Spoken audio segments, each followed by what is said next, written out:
السلام علیکم دوستوں، یہ سال تھا 2009 جب مالدیوز کے صدر محمد نشید نے اپنی کیبنٹ کی ایک میٹنگ انڈر واٹر رکھی۔ اس میٹنگ میں انہوں نے گلوبل وارمنگ سے جڑے ہوئے خطرات اور اس سے جو مالدیوز کو نقصان پہنچ سکتا ہے اس کے بارے میں تبادلہ خیال کیا، اور کچھ پلانز بھی اس میٹنگ میں ڈسکس کیے گئے، کیونکہ ماہرین کا یہ کہنا تھا کہ 2050 تک مالدیوز مکمل طور پر سمندر میں ڈوب جائے گا، کیونکہ جس قدر تیزی سے گلیشیئرز پگھل رہے ہیں اور جس قدر تیزی سے گلوبل وارمنگ ہو رہی ہے تو مالدیوز کا بچنا بہت ہی مشکل ہے۔ مالدیوز، جسے ہم اردو میں مالدیپ بھی کہتے ہیں، یہ تقریباً 1200 چھوٹے بڑے جزائر پر مشتمل انڈین اوشن میں موجود ایک ملک ہے۔ اس کنٹری کی ٹوٹل آبادی 5,21,000 ہے، جبکہ اس کا کیپٹل سٹی مالے ہے۔ مالدیوز دنیا کا وہ کنٹری ہے کہ جو سطح سمندر سے تقریباً کم از کم 4 فٹ اور زیادہ سے زیادہ 8 فٹ اونچا ہے۔ مالدیوز دنیا کا وہ واحد اسلامک ملک ہے جس کی 100% جو آبادی ہے وہ مسلم کمیونٹی پر مشتمل ہے۔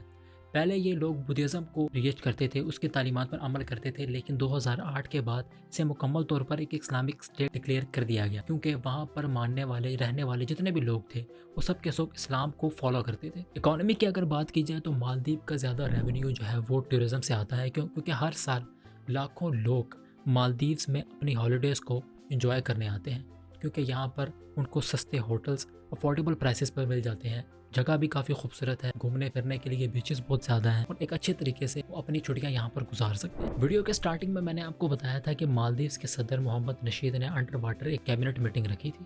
اس میٹنگ میں انہوں نے فیصلہ کیا تھا کہ ہم مختلف ممالک میں اپنے شہریوں کے لیے زمینیں خریدیں گے، کیونکہ اگر کسی طریقے سے گلوبل وارمنگ سے وہ اپنے کنٹری کو بچا نہ بھی پائے تو وہ اپنے سٹیزنز کو دوسرے ممالک میں شفٹ کر دیں گے۔ لیکن اگلے ہی صدر عبداللہ یامین نے اس فیصلے کو مکمل طور پر مسترد کر دیا۔ عبداللہ یامین نے یہ ایک تجویز پیش کی کہ وہ دوسرے ممالک میں زمینیں خریدنے کی بجائے اپنے ہی کنٹریز میں آرٹیفیشل لینڈز، آئس لینڈز یعنی جزیرے بنائیں گے۔ اسی پلان کو دیکھتے ہوئے انہوں نے اپنا پہلا سٹی اپنے ہی کیپٹل سٹی مالے کے نزدیک بنانا شروع کر دیا، جو کہ اس سال کے آخر تک مکمل ہو جائے گا۔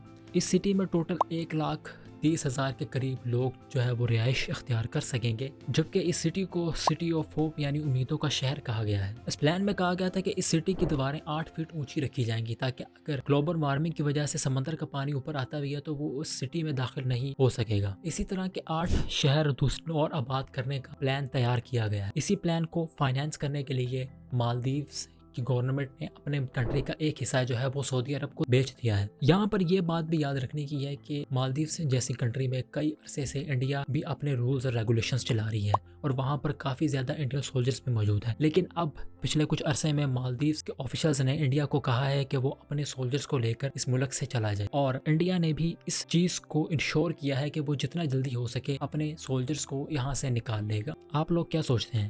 کیا مالدیوز اس پلان کو ایگزیکیوٹ کرتے ہوئے اپنے کنٹری کو، اپنے ملک کو گلوبل وارمنگ سے بچا لے گا؟ کمنٹ سیکشن میں اپنے رائے کا اظہار ضرور کیجیے گا۔ میں ملتا ہوں آپ سے اگلی کسی دلچسپ اور معلوماتی ویڈیو میں، تب تک اللہ حافظ۔